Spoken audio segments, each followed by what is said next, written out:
शनिवार के दिन पीपल के वृक्ष के नीचे जो शनिवार को दिया लगाएगा वो लक्ष्मी और नारायण को अपने घर ले जाएगा। इसलिए शनिवार के दिन पीपल के वृक्ष के नीचे दिया का प्रमाण है। महाराज चप्पल बार बार टूट रही हो, कमर से नीचे जो वस्त्र पहने हो वो फट रहे हो, कहीं पजामा है, धोती है, आदि वस्त्र हैं, कपड़े हैं, वो अपने आप फट। आज के जमाने में तो फटे फटाए पहनते हैं लोग, फैशन। उसकी गारंटी नहीं है, उसका हम वर्णन नहीं कर रहा। हम जब पहनते हम समझ जाते हैं इसको शनि तो ऑलरेडी लगा ही हुआ। जब उनका घुटना घुटनी सब फटा हुआ दिखता है तो उसमें लग जाता है कि शनि पहले से लग गया बापड़ा, उनके पहने से तो मालूम पड़े।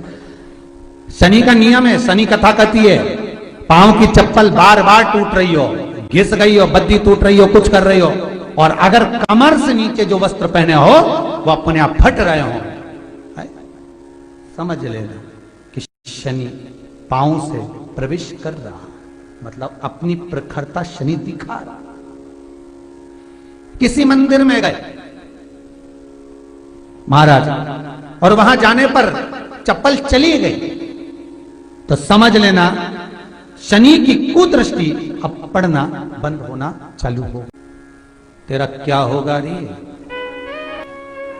कालिया, क्या होगा? रसोई घर में शिव महापुराण की कथा कहती है जब भगवान शंकर को मां जगत जननी भोजन करा रही थी, शंकर जी ने वर मांगा था अन्नपूर्णा का। ए अन्नपूर्णे, तुम मेरे घर के बच्चों का भरण पोषण कर रही है, इस मृत्यु लोक में जितने मनुष्य जन्म लेते हैं ये मेरे पुत्र कहलाते हैं।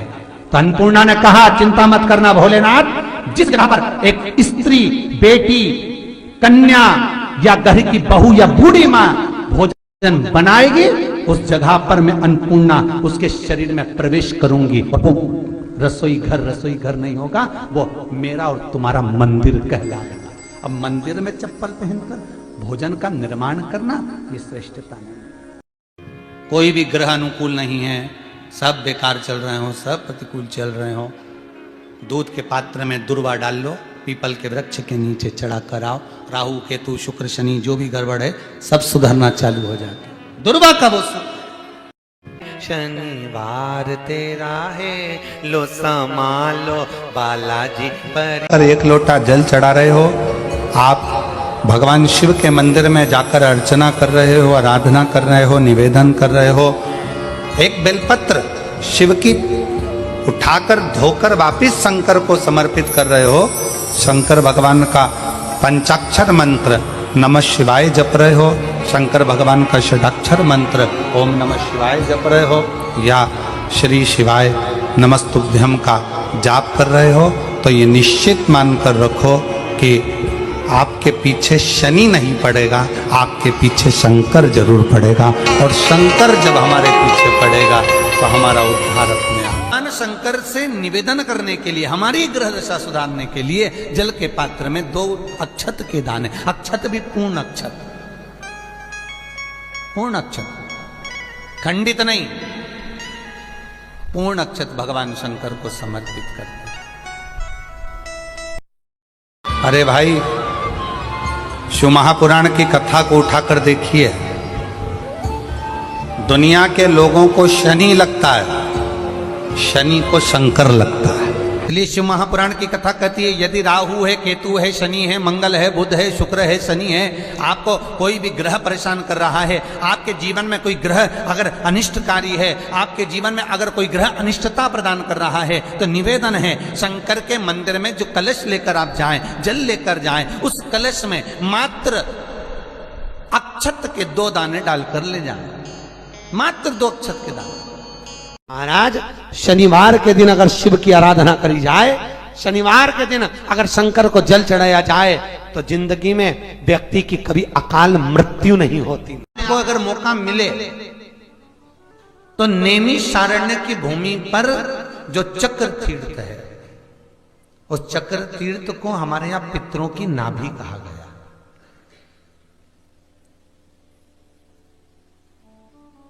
पूरी दुनिया में केवल एक ही जगह है जहां पर भगवान शंकर छुपकर बैठे हैं पानी के अंदर, जिसका नाम गुप्तेश्वर महादेव है। पूरी दुनिया में केवल एक ही जगह है, गुप्तेश्वर महादेव, जहां भगवान शंकर पानी में छुपकर बैठे हुए, और हम अगर कोई फल, कोई प्रसाद लेते हैं, कोई बेलपत्री फूल लेते हैं, और हम भगवान को जब वो बेलपत्र, जब वो फूल हम भगवान को देते हैं, तो हम भगवान को अर्पण करने के लिए जब पानी में छोड़ते हैं, बहते पानी में जब उसको छोड़ा जाता है, तो वो बेलपत्र, वो फूल, वो प्रसाद जमीन तलातल में जल के अंदर चला जाता है। फूल पत्ती वैसे पानी में तैरना चाहिए, परवाह नहीं तैरेगा, वो अंदर चले जाएगा, अर्पण किया। और यदि आपने कहा भगवान प्रसाद दे दीजिए, भोलेनाथ प्रसादम कर दीजिए, तो वही फूल पत्ती, वही प्रसाद वापिस पानी में से निकलकर बाहर आ जाता है, वही पानी से। तो पूरी दुनिया में केवल एक ही जगह है, वो है नैमिषारण्य, गुप्तेश्वर महादेव, क्योंकि वहां पितरों की नाभि है, और पितरों की नाभि का जो भाग कहा गया है कि उस जगह पर जो हम देते हैं उसका फल हमको तुरंत प्राप्त होता, तुरंत। महाराज तो कुछ कुछ भूमियां, कुछ कुछ भवन, कुछ कुछ जगहें ऐसी हैं जहां का प्रमाण हमारा शास्त्र कहता है कि उस जगह का पुण्य, उस जगह का आनंद 4 गुना बढ़ जाए। पंचमुखी हनुमान का एक स्मरण, पंचमुखी हनुमान का एक भाव। महाराज जैसे बहुत ज्यादा तकलीफ अगर व्यक्ति को हो गई है, बहुत कष्टमय जीवन चल रहा है, हार गए हर जगह से और तकलीफमय जीवन चल रहा है, तो पंचमुखी हनुमान का एक शिव महापुराण का और स्कंद पुराण का एक बड़ा सुंदर मंत्र है। उस मंत्र को आप सब एक बार हमारे साथ में बोलें। ओम नमो हनुमते रुद्र अवताराय सर्व शत्रु संहारणाय सर्व रोग हराय सर्व वशीकरणाय रामदूताय स्वाहा। बस इस मंत्र को हाथ में काली तिल लेकर, एक जौ लेकर और गूगल लेकर, थोड़ा सा उसमें गाय का घी डालकर, कंडे को या अग्नि को जलाकर इस मंत्र का 11 बार 21 बार जाप कर कर अपनी कामना कर कर छोड़ दीजिए।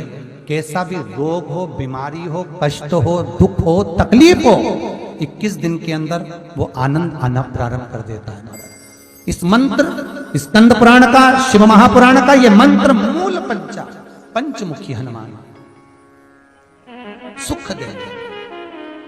और एक और चीज याद रखिए महाराज, यदि कोई काम के लिए जा रहे हो, कोई व्यापार के लिए जा रहे हो या नौकरी करने के लिए जा रहे हो और लगी नहीं रही, बहुत तकलीफ पा रहे हो, सर्विस ही नहीं लग रही, बहुत कष्टमय हो गया, तो निवेदन करूंगा 5 पीपल के पत्ते पर बेसन के 5 लड्डू घर में बने हुए, गाय के घी के 5 लड्डू रख लो, उस लड्डू के बीचों बीच एक आटे का दिया और उसमें तिल्ली का तेल डालकर इसी मंत्र का प्रयोग कर कर पंचमुखी हनुमान का किसी भी हनुमान के मंदिर में जाकर, दक्षिण मुखी हनुमान के मंदिर में जाकर उसको रख कर आ जाइए। इसके बाद आप उस काम के लिए जाइए, आपका काम सफल हो जाएगा। आपको किसी को नहीं कहना पड़ेगा कि हाथ जोड़ना नहीं पड़ेगा, किसी के पांव नहीं पड़ना पड़ेंगे, तुरंत काम होगा।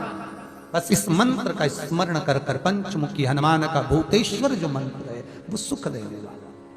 शनिवार के दिन जो पीपल के वृक्ष में सरसों के तेल का दीप लगाता है उसको शनि कभी परेशान नहीं करता। एक बात हमेशा ध्यान रखिएगा, मान लो अगर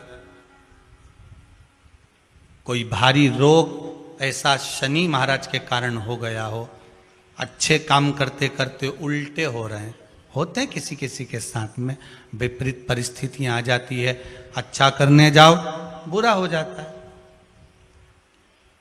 अच्छा कर्म करने जाओ बुरा हो जाता है। तो पीपल के वृक्ष की जो छाल होती है, छाल देखिए, पीपल के वृक्ष में जो छाल लगी होती है, उस छाल को घिसकर चंदन बनाकर भगवान शंकर का स्नान कराकर, अभिषेक कराकर, पूजन कराने के बाद में पिपलेश्वर महादेव का नाम लेकर, कौन से महादेव? पिपलेश्वर महादेव का नाम लेकर वो जो घिसी हुई छाल होती है, उस छाल का तिलक भगवान शंकर को लगा लो और उसी का थोड़ा सा भाग अपने कंठ पर, मस्तक पर लगाना प्रारंभ कर दो। धीरे धीरे जो विपरीत दशा है वो सुधरना प्रारंभ हो जाती है। पर नाम याद रखना, पिपलेश्वर, जम के बोलिए, पिपलेश्वर महादेव भगवान शंकर का एक अवतार है, पिपलाद अवतार।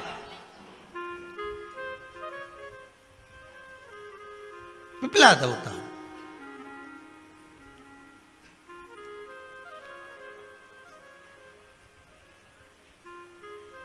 जब दधीचि ऋषि की अस्थियां चली गई, उनकी धर्मपत्नी सुवाच ने देखा मेरे पति को मार दिया गया, मेरे पति की अस्थियां ले गए राक्षसों का संहार करने के लिए, उनकी अस्थियां लेकर चले गए, मेरा पति चले गया। सुवाच गर्व से थी, मरना चाहती थी, प्राण छोड़ना चाहती थी। शिव जी ने देखा ये तो अग्नि के ऊपर चढ़कर अपनी देह त्याग रही। शंकर भगवान ने आकर कहा, रुक जा सुवाच, रुको, तुम्हारे गर्भ में बच्चा है, तुम्हारे गर्भ में बच्चा है, वो बच्चा मर जाएगा। अब इस बच्चे को जन्म देकर भी क्या करूंगी? नहीं पिपली, तुम्हारे गर्भ में जो बच्चा है वो महाज्ञानी है। तुमने मुझसे प्रसाद के रूप में मांगा था, कहा था शिव जैसा पुत्र होना चाहिए, तो क्या तुम शंकर को नष्ट कर दोगे? मैं शंकर को जन्म दूंगी। सुवाच ने 2 पत्थर उठाए, अपने गर्भ पर मारना प्रारंभ करा। गर्भ पर मारा, बच्चे ने जन्म लिया। बच्चा 7 महीने का था। उस बच्चे को उठाकर पीपल के कोटर में रख दिया। पीपल की कोटर। एक गिलहरी पीपल के फल को लेकर आती थी, पिपलाद के मुंह में देती थी। शिव का एक अवतार, इसलिए शंकर का नाम ही पिपलेश्वर महादेव। शिव का एक अवतार पिपलाद के रूप में हुआ है।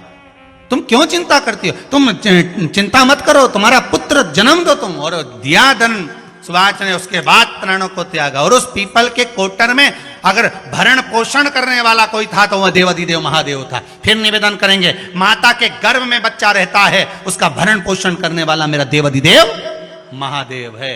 अगर जन्म उसने दिया है तो मृत्यु भी वो देगा। अगर तुमको कुछ ज्ञान दिया है तो अच्छी जगह पर भी वही पहुंचाएगा। आप जो अभिलाषा लेकर आते हैं, बच्चे कहते हैं हमारी नौकरी नहीं है, सर्विस नहीं है, हम इस कॉलेज में पढ़ना चाहते हैं, हम इस जगह जाना चाहते हैं, हम इस पद पर जाना चाहते हैं, बस इतना याद रखना, तुम्हारा भाग्य बुरा नहीं होता। कभी भी याद रखना, संसार में जिसको भगवान ने जन्म दिया उसकी किस्मत कभी बेकार नहीं हो सकती। अगर भगवान तुम्हारी किस्मत बेकार होती तो जानवर बनाकर पैदा करता, इंसान बनाकर नहीं। किस्मत अच्छी थी इसलिए इंसान बनकर पैदा हुआ, जानवर बनाकर पैदा नहीं करा। अगर तुम्हारी किस्मत अच्छी थी इसलिए मनुष्य बनकर पैदा हुए हो, इंसान बनकर पैदा हुए हो, मानव बनकर पैदा हुए हो। भगवान को दोष मत देना कि भगवान ने किस्मत बेकार दी है। भगवान ने किस्मत अच्छी बनाई है इसलिए तुझे मृत्यु लोक में जन्म दिया। भगवान ने भाग्य अच्छा बनाया इसलिए तुझे शिव महापुराण की कथा सुनने का मौका दिया। नहीं तो भाग्य में नहीं होती तो कहां से मिल जाती? किस्मत अच्छी है तो भगवान फिर नौकरी भी लगाएगा, धंधा भी करवाएगा, सर्विस भी कराएगा, विवाह भी करेगा, शादी भी करेगा, मकान भी बनाएगा, जायदाद भी देगा, संतान भी देगा। उसने दिया है पेट तो भरेगा वही। हम काय को अपने माथे पर ले? मैंने इतनी पढ़ाई कर ली, मैं इंजीनियर हो गया, मैं ये बन गया, मैंने तो ये कर लिया, उसके बाद भी मैं घर में बैठा हूं, मेरा छोरा घर में बैठा, इतना पढ़ने के बाद बैठा। जन्म उसने दिया है, भाग्य उसका है, किस्मत उसकी है, तो कहो उसको कि शंकर का भजन कर, मंथन करे, मक्खन निकलेगा और घी भी जरूर बनेगा। हारना मती। जब तेरे 3.5 करोड़ बार गिनती मत करना, गिनती वो करेगा। तू तो भज, तू कुबेरेश्वर का स्मरण कर, तू महाकाल का स्मरण कर, तू काशी विश्वनाथ का स्मरण कर, तू महाकाल राजा का स्मरण करके तो देख। शिव का भजन कर, 1 लोटा पानी ले जाकर रोज चढ़ा शंकर जी के मंदिर में जा। शिव से भजन करने में क्या देरी? नहीं जा सकता शिव मंदिर में जाने में। बच्चों को अगर शर्म आती हो तो बेलपत्री के पेड़ के नीचे पानी चढ़ाया, वो भी नहीं कर सकता तो पीपल के पेड़ के नीचे चढ़ाया, वो भी नहीं कर सकता तो आंवले के पेड़ के नीचे चढ़ाया। पर कहीं जुड़ तो सरी, एक बार साध तो सरी, पकड़ने का प्रयास तो करो परमात्मा को। तुम भगवान को एक बार पकड़ लो फिर परमात्मा नहीं छोड़ता।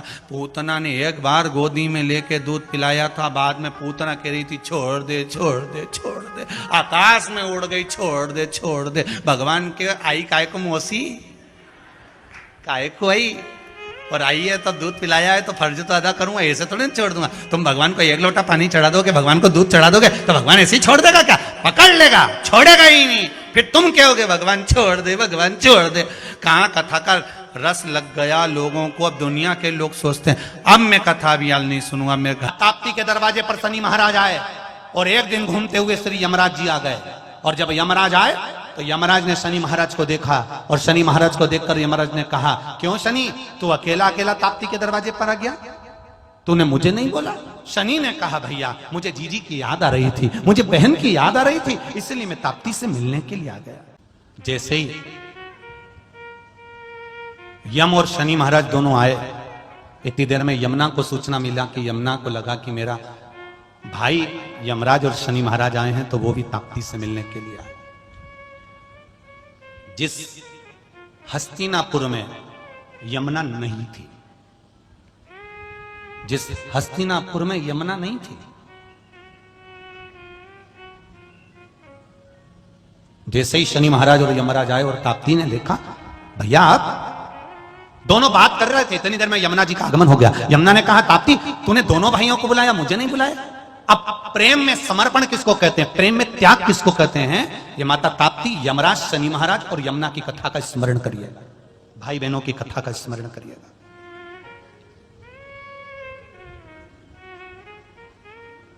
यमुना ने कहा, ताप्ती तूने शनि महाराज को बुलाया, यमराज को बुलाया, मुझे नहीं बुलाया।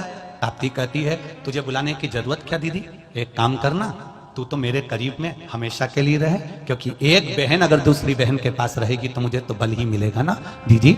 यमुना ने शनि महाराज की ओर देखा, शनि महाराज ने यमराज की ओर देखा। देखकर तुरंत उसी समय पर शनि महाराज और यमराज ने अपनी मस्तक को झुका दिया, यमुना ने हाँ भर दिया। उस दिन से हस्तिनापुर में भी यमुना आनंद के साथ में विहार करने लगी, यमुना वहां भी रहने लगी।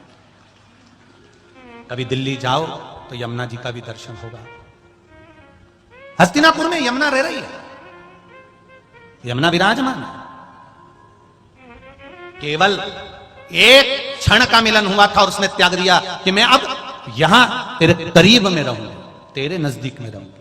त्याग, प्रेम में त्याग होता है, प्रेम में वात्सल्यता होती है, प्रेम में करुणा होती है। कितना सुंदर कहा है महाराज। जूता चप्पल आज के जमाने में तो फैशन हो गई साहब, घर की चप्पल अलग होती है, बाहर की चप्पल अलग होती है। लोग घर में चप्पल किचन तक में पहन के जाते हैं। अरे पानी ले जाओ सीओर से।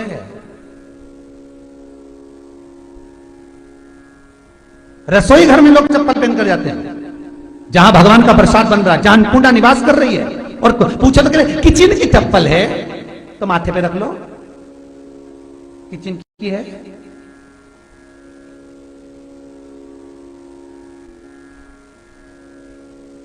एक नियम बना लो साहब, थोड़ा सा निवेदन, थोड़ा बुरा तो लगेगा रे, सियोर वाला महाराज वैसे भी बहुत कड़ला बोलता है, लोग कहते हैं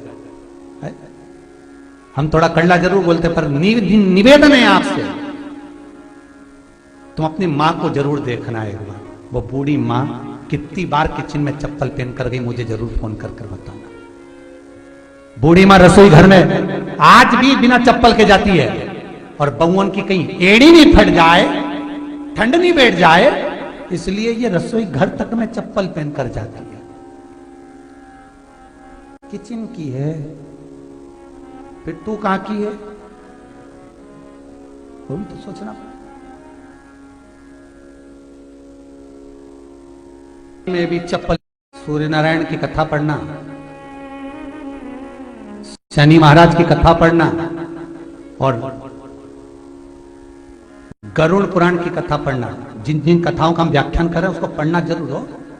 क्या लिखा है?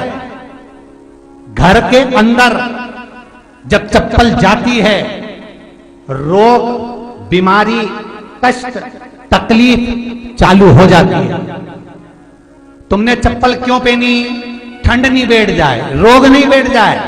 घर के अंदर उतना बढ़ गया, एक कालीन बिछा दो, एक दरी बिछा दो, मोटा आसन बिछा दो, जिस पर तुम चल लो। जरूरी है कि कई कई लोगों को हमने ये भी देखा कि कालीन पर भी चप्पल पहन के चलते हैं।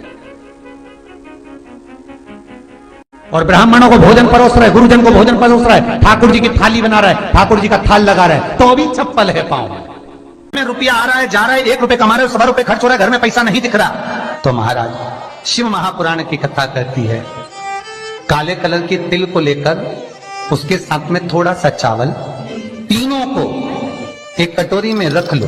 तीनों को दरवाजे के नजदीक में, जब दरवाजे से अपन बाहर निकलते हैं तो उल्टे भाग में उसको रख दिया जाए। घर से 1 लोटा पानी जिसमें कच्चा दूध मिला हो, वो कटोरी शनिवार के दिन रखकर रविवार को उठाकर ले जाकर कलश नीचे रखकर सीधे हाथ में कटोरी रखकर शंकर जी को समर्पित कर दो। वही तिल्ली, वही चावल का भात, वही जौ, जो आप चावल का धान बोलेंगे, धान, उसको लेकर दोनों भाग पर समर्पित कर दो। आते समय वो दोनों भाग पर चढ़ी हुई तीनों चीजें उठाकर लेकर आ जाइए। दुकान में, व्यापार में, व्यवसाय वाली जगह पर उसको रख दीजिए। कभी जिंदगी में हेलो दोस्तों, जैसे कि गुरुजी ने बताया सप्तमी के दिन का उपाय, जो कि भादों के सप्तमी शनिवार के दिन शुक्ल पक्ष की पड़ रही है, दिन संतान सप्तमी व्रत भी होता है। और इस दिन जो आप पीपल के वृक्ष के नीचे दीपक जलाते हैं तो माँ लक्ष्मी नारायण भगवान का निवास होता है आपके घर में। पीपल के बीच में अगर आप जल समर्पित करते हैं शनिवार के दिन, जो भी कष्ट है, शनि दोष, अगर आप महादेव को 1 लोटा जल समर्पित कर रहे हैं शनिवार के दिन, तो भी जितना भी पितृदोष, शनि दोष, वास्तु दोष, काल सर्प दोष, सारे दोष ग्रहों सब शांत हो जाते हैं। तो शनिवार के दिन 1 लोटा जल, सरसों का तेल का दीपक शनि भगवान महादेव को जरूर जलाएं। पिपलेश्वर महादेव का नाम लेकर हर हर महादेव। वीडियो को लाइक, कमेंट, शेयर जरूर कर दीजिएगा। चैनल पे नए हैं तो चैनल को सब्सक्राइब कर लीजिए, जिससे कि वीडियो का नोटिफिकेशन आप लोग तक जल्दी पहुँचे, क्योंकि इसमें